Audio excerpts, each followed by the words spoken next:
खुदा पाक बेशक शहनशाह आहे,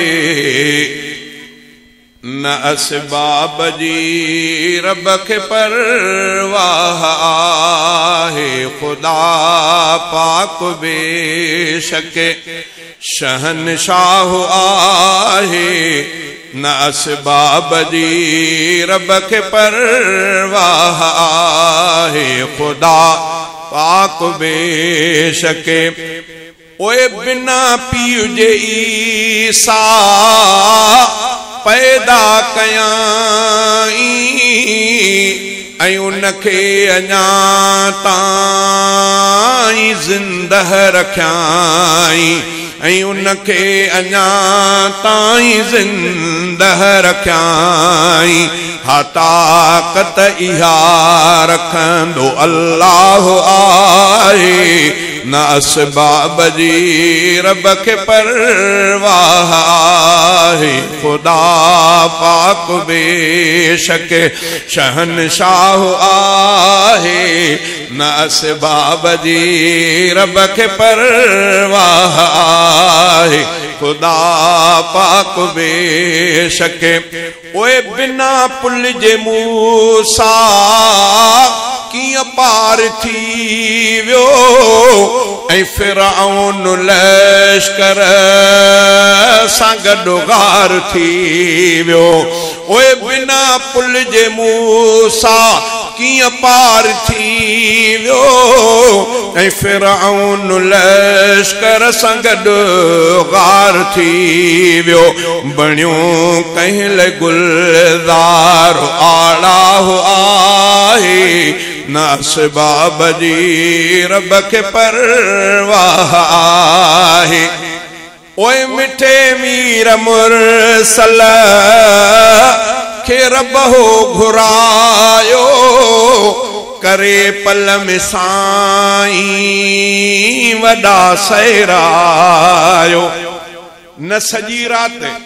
न अधु राति, न रात जो चौथो हिस्सो, न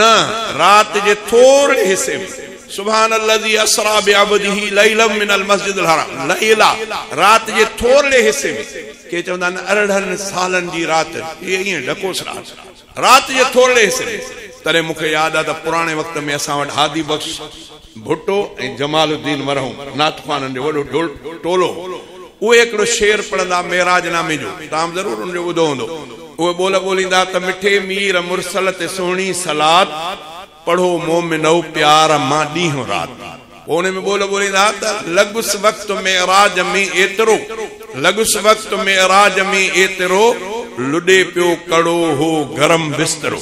जंहिं बिस्तरे मां जिब्रील अमीन मुस्तफ़ा खे सुजाग कयो, अञा उहो बिस्तरो गरम हुयो। जेको दरवाज़ो लाहे करे पाण ॿाहिरि निकिता, दरवाज़े जो कुंडो लुॾे पियो, उहो लुॾे ई पियो त इमामुल अंबिया पूरो सैर करे मोटी आया।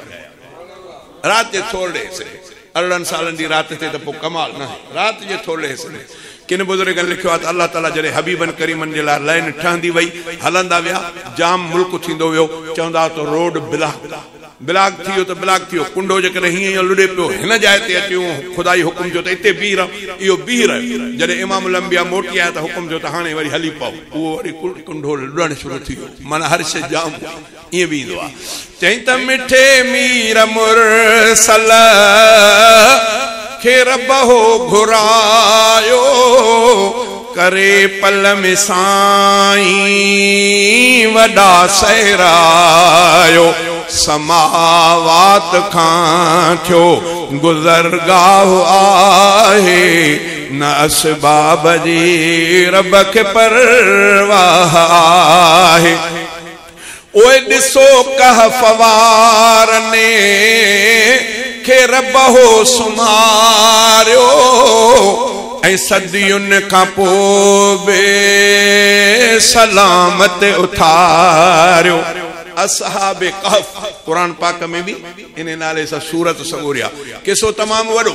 उए दीन बचाइण जे खातर बादशाह जे जुल्म सा वो डाडो तंग पियो करे दीन वारन के चंद नौजवान निकरी पया तो बादशाह जे जुल्म को बचाऊं दीन पांजे ते जी हिफाजत कयूं हलंदे हलंदे जबल जे चुर में वनी पहुता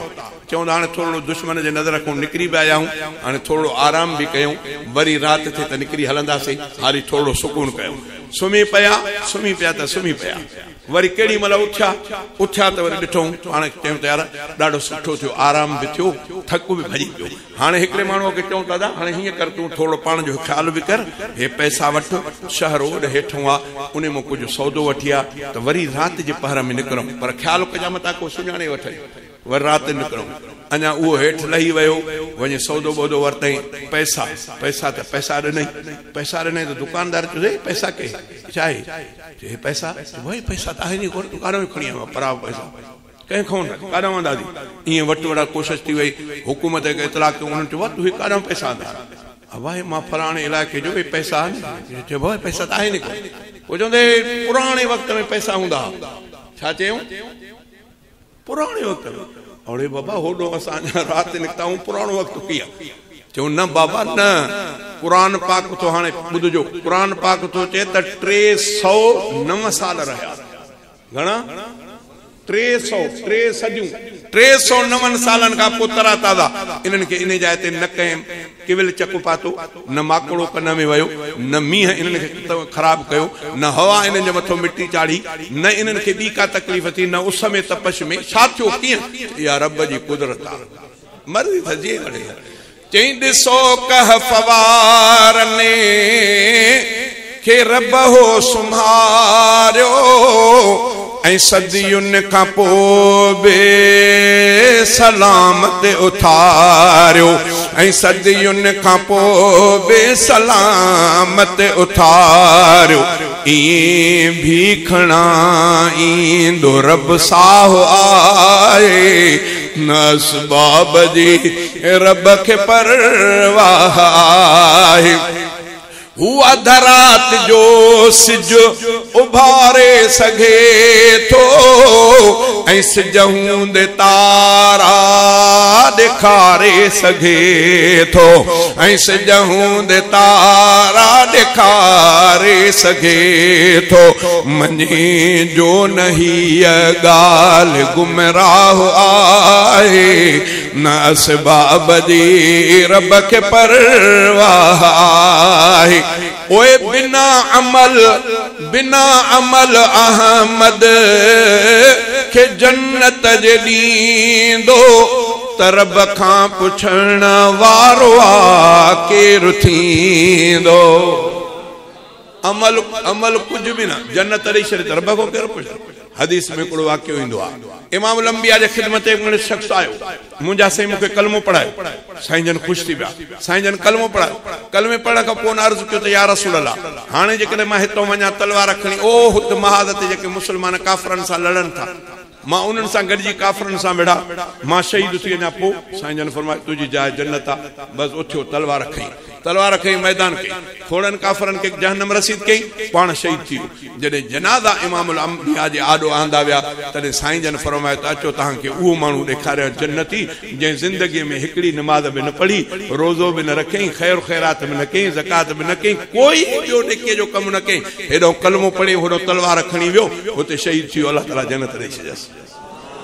मां जो मुसल्ले ते बीठो हुजां मुंहिंजे दिलि में हुजे तहजुद बि पढ़ां त सुभाणे फलाणे जे तलाव मच्छी वारे में ज़हर कीअं मिलायां सुभाणे ॿार फलाणे जी कीअं ख़तमु कयां सुभाणे फुर काथो मूंखे करणी आहे अलाह खे इन मुसल्ले ते बीहण जी कहिड़ी ज़रूरत अलाह जे इन्हनि शयुनि जी परवाह कान्हे मर्ज़ी अथसि राज़ी थी पए त थोरे अमल में इहो थो वञे अलाह खां दुआ थो कयां त अलाह ताला असांजे अमलनि में बरकत अता फरमाए बोलियम चई बिना अमल अहमद के जन्नत जे ॾींदो त रब खां पुछण वारो आ केरु थींदो त रब खां पुछण वारो आ केरु थींदो हर रहमत जो बेशक दरिया आहे न असबाब जी